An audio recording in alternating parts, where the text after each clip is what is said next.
Bharti news, सीधा, सटीक और निष्पक्ष। नमस्कार, मैं हूं संजित तनेजा और आप देख रहे हैं भारती न्यूज। नजर डालते हैं आज की ताज़ा तरीन खबरों की ओर। शुरुआत करते हैं राष्ट्रीय खबरों से। पाक का झूठ बेनकाब, गुजरात के हजीरा पोर्ट पर नहीं हुआ हमला, पीआईबी फैक्ट चेक ने बताया सच। भारतीय सेना ने पहलगाम आतंकी हमले के जवाब में ऑपरेशन सिंदूर के तहत पाकिस्तान और पीओके में आतंकी ठिकानों पर कार्रवाई की।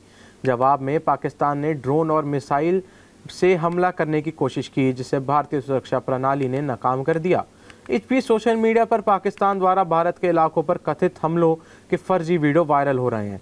जैसे गुजरात के हजीरा पोर्ट और जालंधर में हमला के झूठे दावे किए गए, लेकिन पीआईबी फैक्ट चेक ने इन्हें फर्जी बताया है। इनमें से एक वीडियो 2021 के तेल टैंकर विस्फोट का और दूसरा लेबनान के 2020 विस्फोट का निकला। पीआईबी ने लोगों से अपील की है कि वे फर्जी वीडियो शेयर ना करें और केवल आधिकारिक सूचनाओं पर ही भरोसा करें। संदेश शपथ जानकारी मिलने पर पीआईबी फैक्ट चेक को तुरंत सूचित करें। राजस्थान के सीएम ने की हाई लेवल मीटिंग, सभी राजकीय कर्मियों की छुट्टियां रद्द करने का निर्देश। भारत पाक तनाव के बीच राज्यों ने सुरक्षा बढ़ा दी है।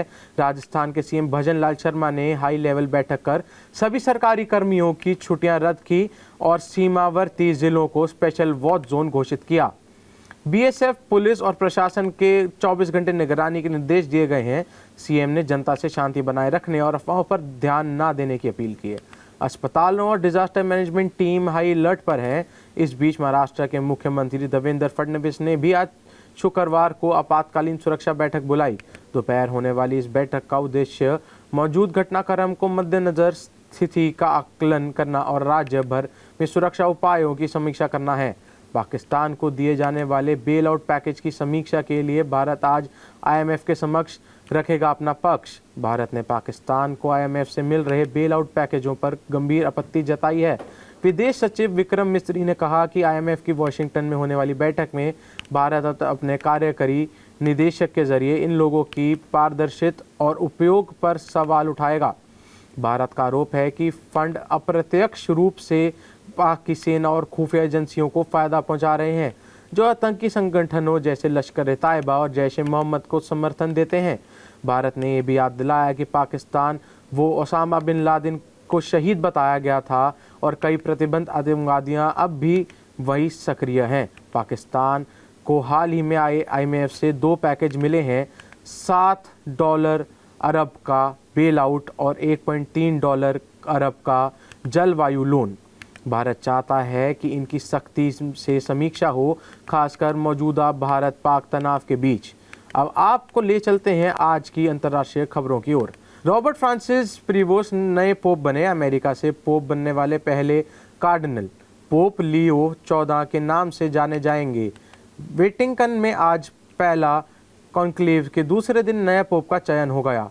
69 साल के बाद रॉबर्ट फ्रांसिस प्रीवोस्ट को नया पोप चुन लिया गया है। वो अमेरिका के पोप बने वाले पहले कार्डिनल हैं। उन्होंने अपने लिए पोप लियो 14 नाम चुना है। 133 कार्डिनल्स ने वोटिंग के जरिए 2/3 बहुमत से उन्हें पोप चुना। 1900 के बाद से ये 5वां मौका है जब नए पोप को 2 दिनों में चुन लिया गया। वोटिंग के दूसरे ही दिन रोमन कैथोलिक चर्च में सिस्टीन चैपल पर स्थित चिमनी के सफ़ेद धुआं निकाला, जिससे पता चलता है कि नए पोप का चयन हो गया है। नए पोप का चयन होते ही वेटिकन में मौजूद 45,000 से ज़्यादा लोगों ने ज़ोरदार तालियां बजाई और एक दूसरे को बधाई दी। इससे पहले 7 मई को वोटिंग से पहले दिन किसी को भी पोप नहीं चुना गया था।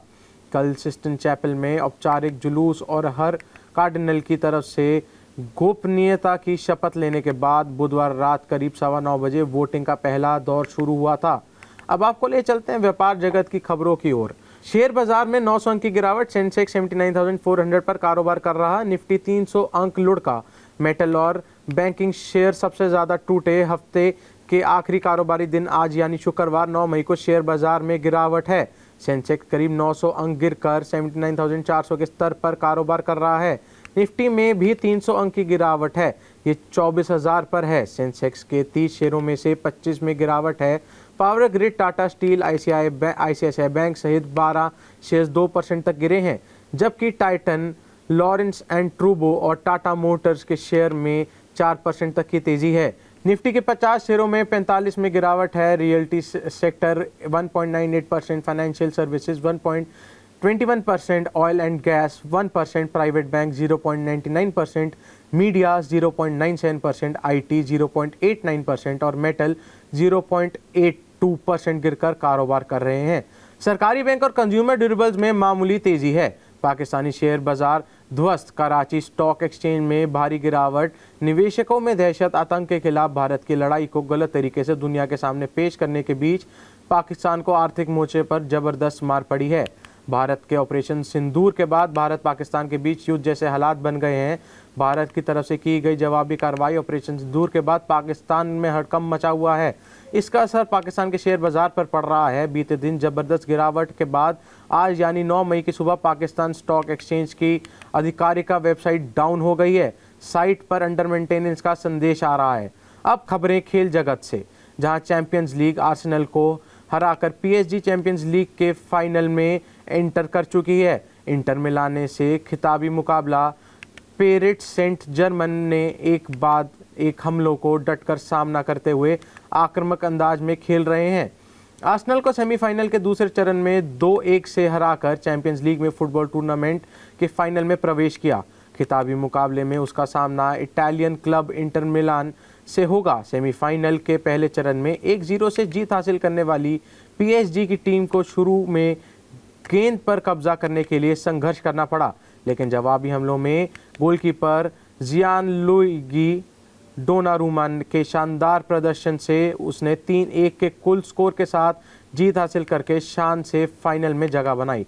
भारत पाकिस्तान के हालात पर आया क्रिकेट ऑस्ट्रेलिया का रिएक्शन। आईपीएल और पीएसएल पर दिया बड़ा बयान। इंडियन प्रीमियर लीग और पाकिस्तान सुपर लीग को लेकर क्रिकेट ऑस्ट्रेलिया की नज़र बनी हुई है। सीए ने एक बयान में कहा कि वे भारत और पाकिस्तान की स्थिति पर लगातार नज़र रख रहा है और वहां मौजूद अपने खिलाड़ियों और स्पोर्ट्स स्टाफ के साथ लगातार संपर्क में है।